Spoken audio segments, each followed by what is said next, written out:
안녕하세요. 자, 10분 찬스. 오늘은 이제 중과세 부분의 사치성 재산에 대해서 점검하고 그리고 신고납부에서 마무리하는 걸로 하겠습니다. 자, 보실래요?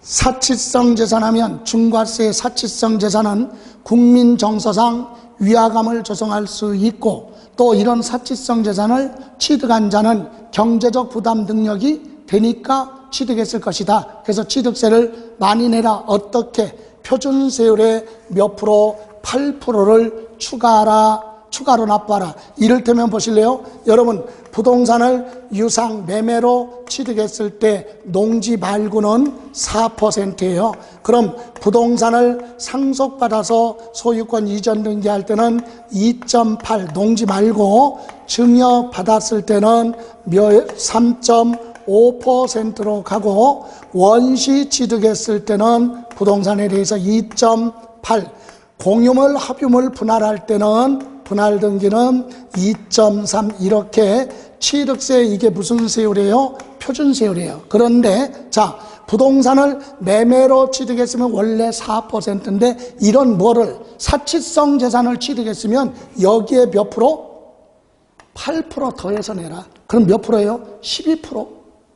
그럼 만약에 부동산을 상속받았습니다. 그럼 원래는 2.8인데 사치성 재산을 상속받았다 그러면 표준세율의 8% 더하라 그러면 10.8%를 내라, 이 얘기고, 또 증여를 받았는데 이와 같은 사치성 재산을 증여받았으면 원래는 3.5인데 사치성이니까 8% 더하면 11.5%, 그죠? 그리고 원시 취득, 건물을 새로 지었다.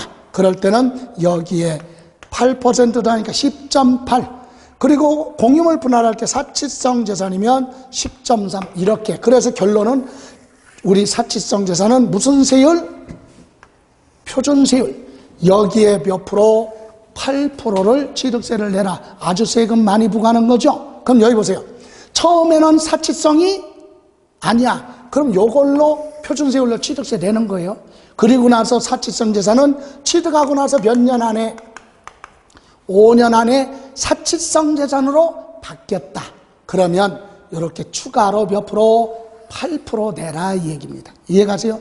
처음부터 사치성이면 처음부터 12% 더해서 8% 더해서 내고, 처음에는 사치성이 아닌데 취득하고 나서 5년 이내 사치성으로 변했다면 추가로 취득세를 납부하라. 이런 제도로 되어 있는데, 사치성 재산하면 시험에서 많이 언급되지는 않는데 이 중에는 고급주택 정도만 신경 쓰시면 돼요. 그럼 골프장은 뭐냐? 해원제 골프장이다. 골프장 하면 대중 골프장이 아니라 해원제 골프장, 부동산 중 구분 등록 대상이 되는 토지와 건축물, 그리고 토지상에 있는 임목까지도 취득세, 중과세 하겠다. 토지에 대해서도 8% 더해서 내고, 건축물도 8%, 임목도 8% 추가로 내라, 이 얘기입니다. 그리고 고급 오락장, 여기 보세요.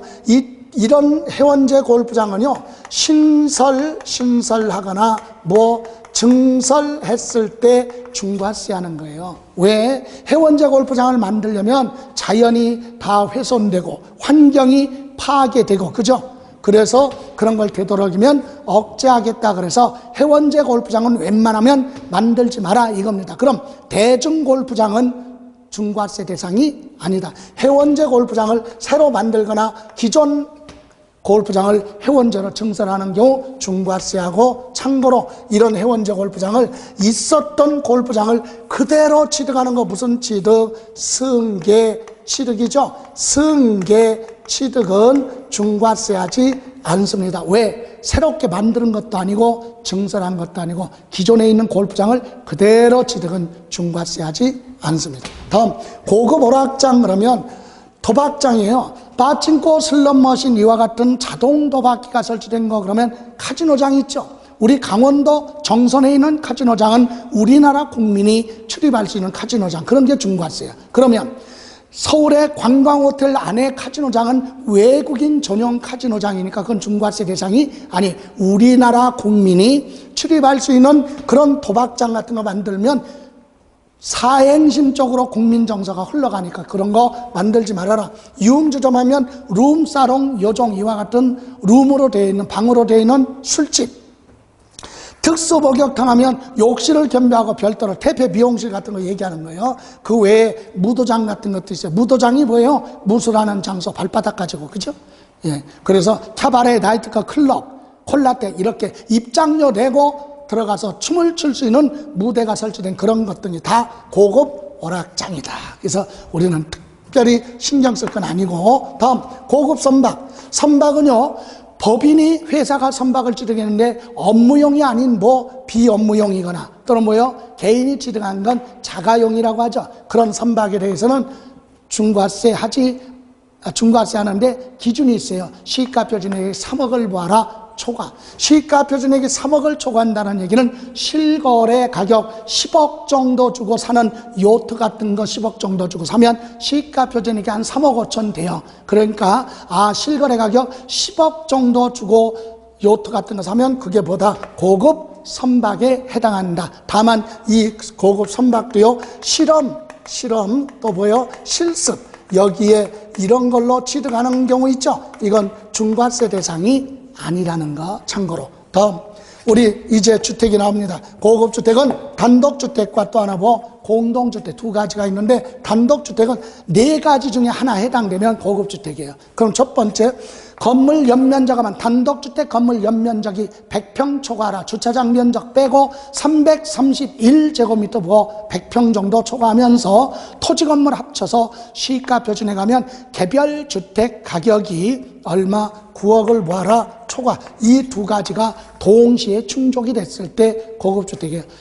자, 그럼 단독주택의 대지, 건물 면적 말고 대지 면적 200평 모아라. 초과. 662제곱미터 초과하면서 시가표준액이 얼마? 9억을 모아라. 초과.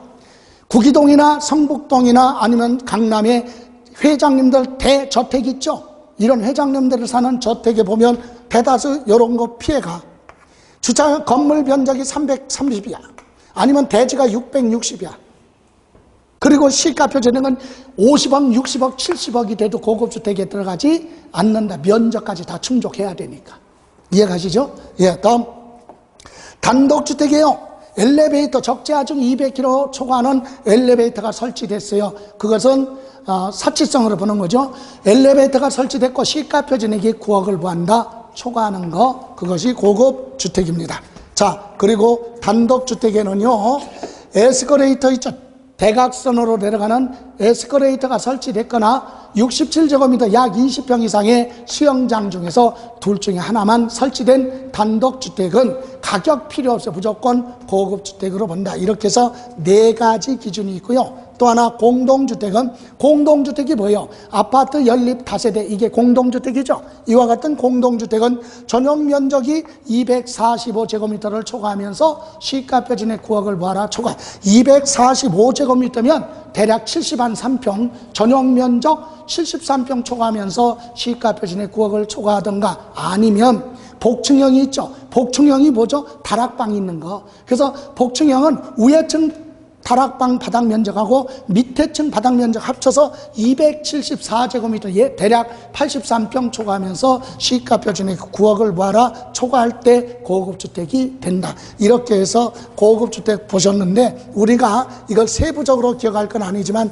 여기서 하나 참고로 본다면, 여기 고급 오락장 있죠? 요 고급 오락장하고 이와 같은 무슨 주택, 고급주택 취득했어요. 요거는요, 하나 공통점이 취득일로부터 며칠 이내? 60일 이내. 주거가 아닌 다른 용도로 뭐하고 있으면, 사용하고 있으면, 주택인데 취득해놓고 60일 이내 다른 목적으로 사용해. 음식점 같은 걸로. 그러면 고급주택이 아니니까 중과세 안 한다. 또 취득할 때는 이와 같은 유흥주점이 있었는데 취득하고 나서 며칠, 60일 이내 세입자가 바뀌어서 대중음식점으로 바뀔 수도 있죠. 그런 경우는 중과세 대상에서 뭐한다? 제외한다. 취득한 날로부터 60일 이내 주택이나 고급 오락장이 아닌 다른 목적으로 사용하고 있거나, 다른 목적으로 사용하기 위해서 용도 변경 등의 공사가 착공 중에 있다면 중과세 대상이 아니라는 것 정도만 점검하시면 되고요. 그러면 이제 취득세는 과세표준에 세율 적용해서 취득세가 나오면 이제 신고 납부해야 됩니다. 그래서 법에서 정해놓은 법정신고기한, 일반적으로 취득한 날로부터 며칠? 60일 이내 보아라, 신고하고 납부하라 얘기입니다. 그런데 상속은 듣기만 하여도 가슴이 설레이는 단어야. 왜? 상속은 재산을 많이 남겨놓고 돌아가셨으니까 애도의 뜻을 진하게 표시해야 돼. 그래서 60일이 안 돼. 60일 가지고는 안 돼요. 상속 개시 사망일에 속하는 달 말일로부터 6개월이야. 6개월. 오늘 사망했으면 오늘부터 계산하지 말고 이번 달 말부터 계산해서 몇 개월? 6개월. 외국에 주소를 넣었으면 몇 개월? 9개월까지만 신고하고 납부하라 얘기입니다. 일반 매매 등은 며칠?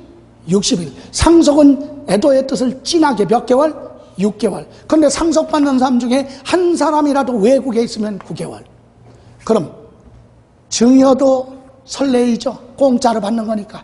그래서 이 증여는 세금 많이 부담이 크니까 요거는 증여일에 속하는 달 말일로부터 3개월이에요. 3개월 이내. 이렇게 상속과 증여만 길게 가요. 나머지는 전부 다 60일이야. 토지거래 허가구역은 허가를 안 받고 거래한 건 무효거든요. 근데 나중에 뭘 받아야 돼? 허가. 그럼 허가 안 받았으면 거래가 아니니까 신고 납부할 필요가 없어. 근데 허가를 받았다. 그럼 허가일로부터 며칠? 60일 이내 신고를 하라. 근데 허가 받으려고 했더니 허가구역에서 뭐가 됐어요? 해제됐어.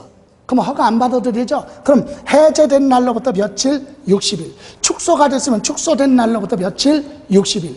이해가세요? 허가 받았으면 허가일로부터 며칠? 60일 이내 신고하고 납부하라. 그래서 우리 요거 정도만 기억하세요. 허가일로부터 며칠? 60일. 그럼 아까 사치성 재산을 취득했는데 취득세 표준세율로 냈는데 5년 안에 중과세 대상이 됐으면 추가로 내야죠. 그때는 중과세 대상이 된 날로부터 60일 이내 추가로 신고 납부하고, 비과세 혜택을 줬는데 과세 대상이 됐다 그러면 추징 사유가 발생한 날로부터 60일입니다. 이해가세요? 그러니까 우리는 취득세 법정 신고 기한 하면 상속 증여만 빼고는 전부 다 며칠? 60일 이내 신고하고 납부하라. 성실하게 안 하면 가산세가 적용됩니다. 그리고 취득하고 나서 60일이 안 지났어도 중간에 등기를 하려면 등기소 등록관청에 등기서류 접수하는 날까지는 뭐하라? 신고하고 납부하면 됩니다. 이렇게 해서 우리 취득세 신고 납부까지 정리를 해봤습니다. 자, 오늘 고생하셨고요. 다음 시간에 뵙겠습니다. 지금까지 김성래였습니다.